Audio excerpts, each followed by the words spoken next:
This, my friends, is not Bitcoin. It's not even a shitcoin. It's the US 10-year bond trading like a penny stock. I think it's time to come downstairs and tell you all what current event you should all be worried about today. How about this? The United States is insolvent, according to the US Treasury. The US government is insolvent. That's actually not hyperbole. It's the conclusion drawn directly from the Treasury Department's own consolidated financial statements for fiscal year 2025, released last week to near total media silence. The numbers 6.06 trillion in total assets against 47.78 trillion in total liabilities as of September 30th, 2025. This is massive news, and it is insanely bullish signal for Bitcoin. Now, President Trump officially declares the war has been won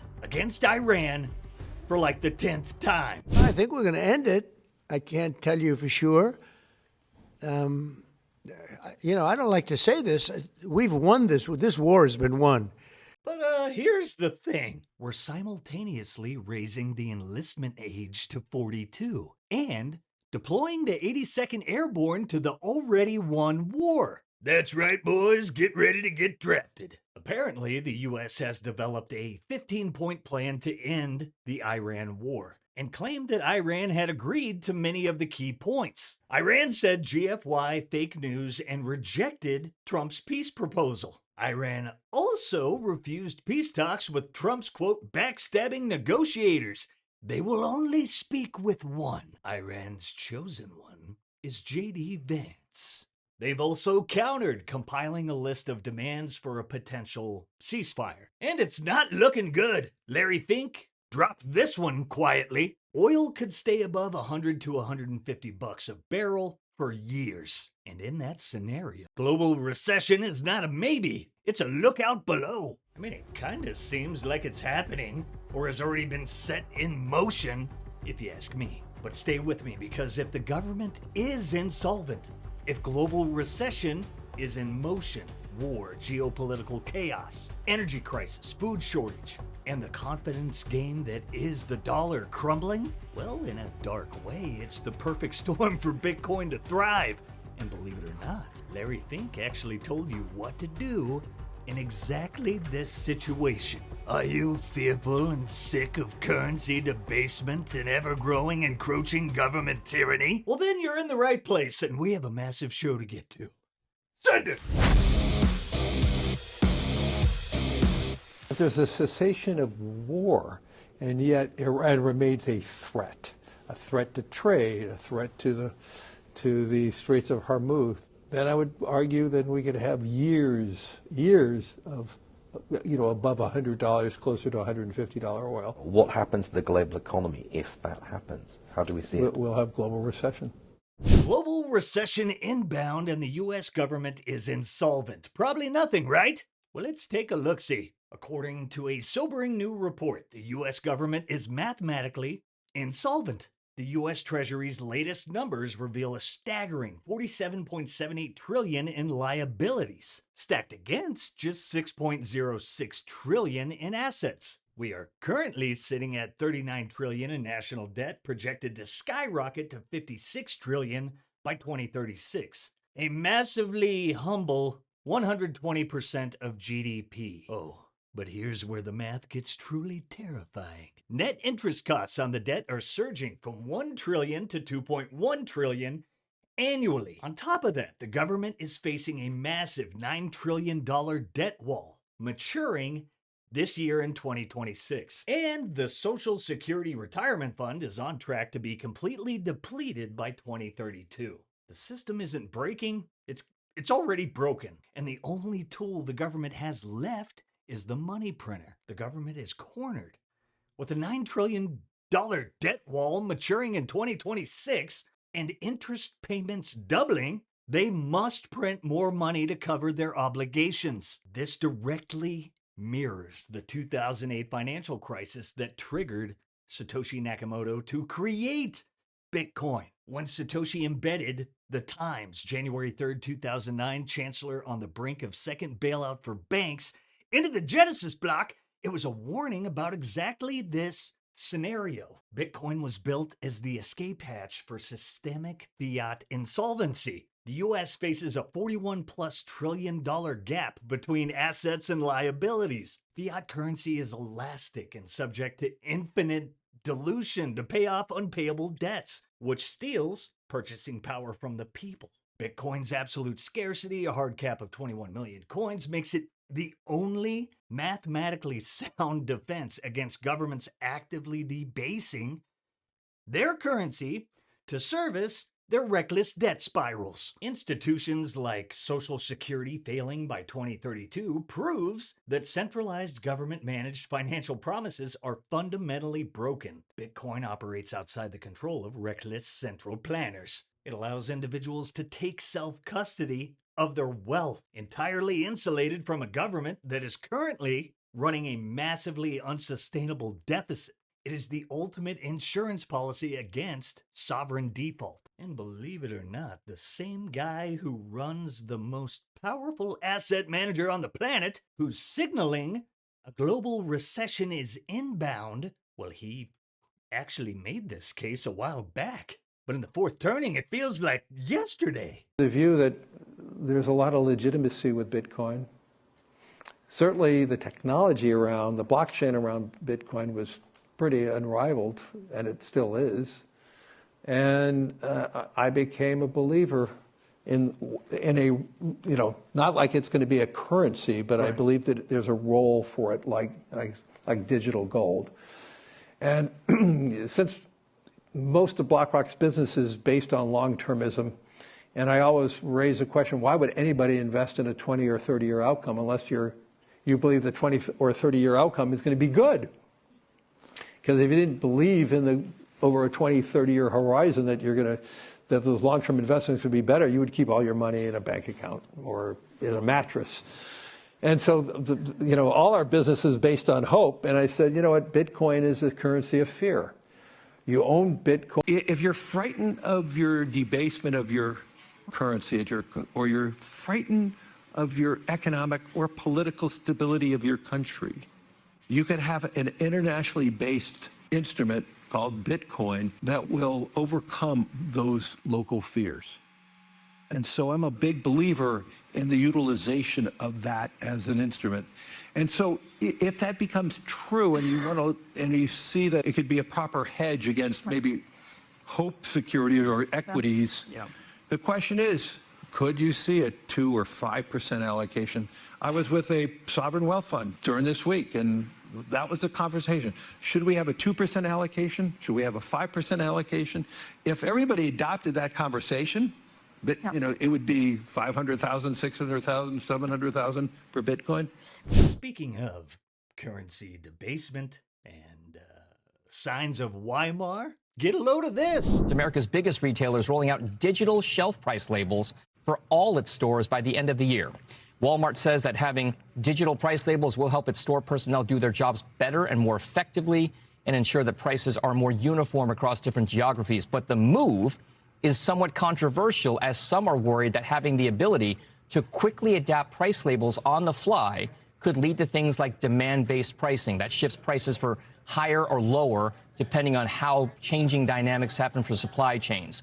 Now, some lawmakers are already in the process of introducing legislation to ban the use of digital shelf labels, or DSLs. Venezuela, here we come! Now, why would you need to implement such an item? Why would prices be so volatile that something like that was necessary? And look at this. The average duration of unemployment in the U.S. jumped 2 weeks in February to 25.7 weeks, a 4-year high. Unemployment duration has risen plus 6 weeks since October 2023, and that is the fastest pace since 2020 to 2021. All of this is happening, and Bitcoin is at 70K. Historians will look back and say these morons, they couldn't do 10th grade math, because in a 20 to 30 year horizon, as the great Uncle Larry Stank mentioned earlier, Bitcoin is likely sitting at $10 million plus. But what comes first? $1 million Bitcoin or million Bitcoin held by strategy? Do we get to 1 million Bitcoin first, or do we get to Sailor holding 1 million coins first? I think people obviously are going to go with strategy will get to 1 million first. I just don't believe that the market's going to make it so easy for him to get to 1 million. I think the price has to go up very rapidly in a very short time. Or maybe the market is so irrational and uninformed that he's going to get there. But those are the only two possibilities. He's going to get there, or the market will realize that he will buy Bitcoin at any price and they don't need to sell it to him at 70,000, right? It's just the market is basically giving him Bitcoin at 70K at a deep, deep discount when he would happily pay 150K per Bitcoin. I don't know. I think historians are going to look back at this time and just be in utter bewilderment because, in 20 years, 30 years, Bitcoin's going to be at 10 million. And it's like, wow, it's like the equivalent of buying Bitcoin at $1. Yeah. And then people sold it for 50 cents. This is what this period in time is. Gigachet is on a tear. The man's conviction is unmatched, and we're about to bring it home today. But before we do, look at our likes. 3 or 4 times, maybe. I gotta pump those numbers up. Those are rookie numbers in this racket. Guys, look. This oddly feeling controlled demolition, like really, if your main aim was a global energy crisis and food shortage, how would you do it? And you took that idea and you reverse engineered it. I think it would look exactly like it looks today. And the cascading effects of this could be felt for years to come. Look, it only took Australia like 2 weeks and they're already building Thunderdomes. It's time to secure your wealth and your privacy over at the Bitcoin way. Maybe you have Bitcoin on an exchange, or you believe you have a good self-custody setup. Your generational wealth could be at risk. The best way to be confident is a 30-minute consultation with the experts at the Bitcoin way. They take no shortcuts, only recommend the best Bitcoin-only hardware, nodes, and guide their clients all day, every day, on how to do self-custody the right way. Visit thebitcoinway.com and schedule your first 30-minute consultation with Bitcoin's #1 IT team. Using that link below in the show notes today and start taking control. The Bitcoin way. Oh, and now, here's a little message from B for BTC, Tony, over at the Bitcoin way, and you're going to want to hear it before it's too late. I couldn't sleep last night. So many thoughts and flashbacks going through my head. I've seen financial collapse firsthand, not the theories or the headlines. I'm talking real life. I know exactly what it feels like when something starts to break, but no one wants to admit it yet. And this is why I'm saying this now. If my savings were sitting in a bank in fiat right now, I'd be mortified. Because look around. We're watching a full-scale geopolitical escalation in real time. Missiles are flying all over the place. Energy infrastructures are being hit every day. Entire regions are being destabilized. The Strait of Hormuz, one of the world's most important oil arteries, is under imminent threat right now. Do you realize that at least 20% of the global oil supply flows through there? And now it's being restricted. And governments, they're issuing ultimatums left and right as if this was some sort of Clint Eastwood movie. This is not a movie or a distant conflict. This is exactly how currency crises begin. This is exactly the type of events that trigger inflation shock, capital controls, and complete bank instabilities. And people still think their money is safe in a bank. That's the illusion. Because here's what's going to happen next. And I say this because I've seen this shit before. Governments are going to spend. Then they're going to overspend. Then they're going to print.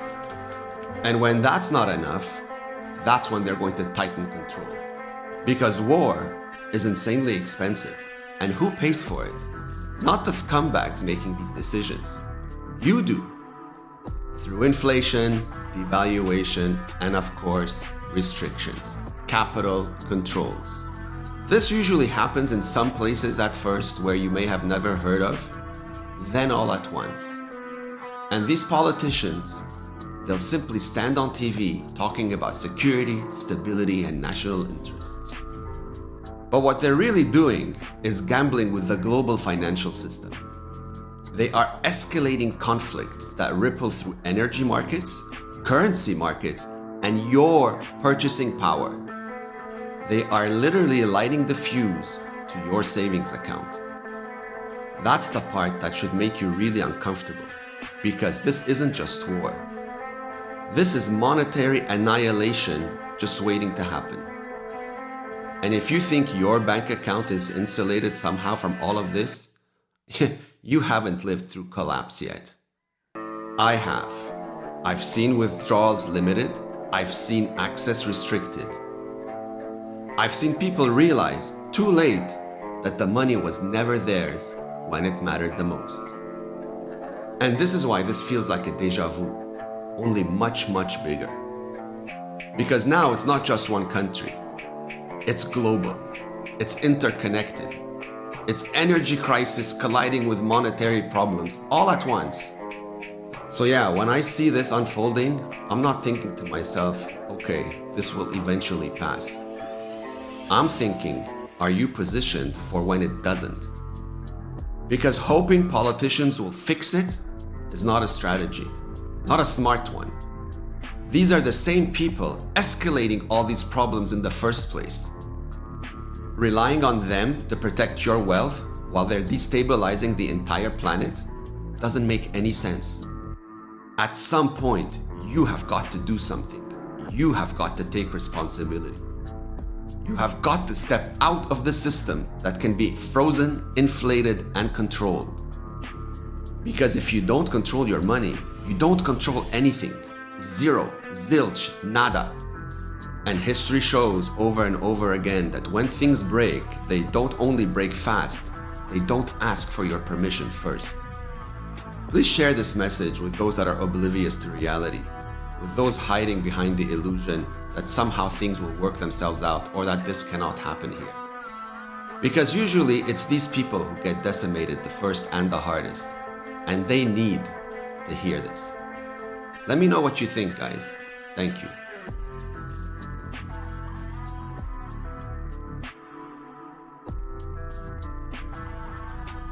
Today's show is brought to you by Ledn. If you ever need cash but don't want to sell your Bitcoin, Ledn makes that possible. They're the global leader in Bitcoin-backed lending with 10 billion plus in loans issued since 2018 and a perfect record of protecting client assets. Why is a Ledn loan different?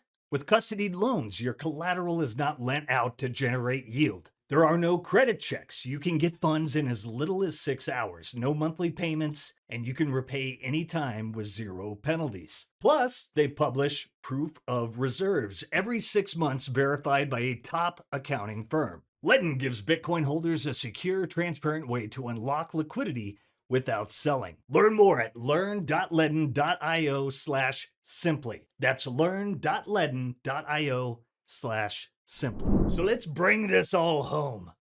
The United States government is mathematically insolvent. Larry Fink is warning of a global recession. The geopolitical world is on fire with mixed messages, troops are being deployed, and an energy and food crisis is quietly building in the background. Social Security is running out by 2032. The money printer is the only tool left in their kit. And somehow, near total media silence. Probably nothing, right? Here's the thing, though. None of this is a surprise to us. This is exactly what Satoshi saw coming when he embedded that message into the Genesis block. This is exactly why 21 million will never ever change. While governments are drowning in debt they can never repay, Bitcoin just keeps on ticking, block after block, 10 minutes at a time, completely unbothered, moisturized, in its lane. The fourth turning is here. The signs of Weimar are undeniable. And historians will look back at this moment, at the people who saw it clearly and did something about it, and they will say those people understood 10th grade math when their own government couldn't. You are one of those people. So don't panic, stack sats, take self-custody, protect your wealth, because while the fiat system does, what it was destined to do, collapse under its own idiotic weight, Bitcoin is doing what it was built to do. and nothing stops this train. Sat123 has satellite phones, Starlink kits, Faraday bags, portable power stations. Everything you need to stay operational when the infrastructure you rely on decides to stop working. This is sovereignty that extends beyond your wallet. Code SIMPLY gets you 15% off your entire purchase at sat123.com/simplybitcoin. Head over there today. I like that earlier. What do you make of all this, and what comes first? $1 million BTC or 1 million Bitcoin held by strategy? Let us know down below. Drop kick that like button and give us a pamp by sharing the Sound Money Gospel. Set those notifications. We got a lot of great stuff coming your way, so stay tuned and I'll catch you all tomorrow. Love you guys. Peace. If you prefer to go down with the ship, you.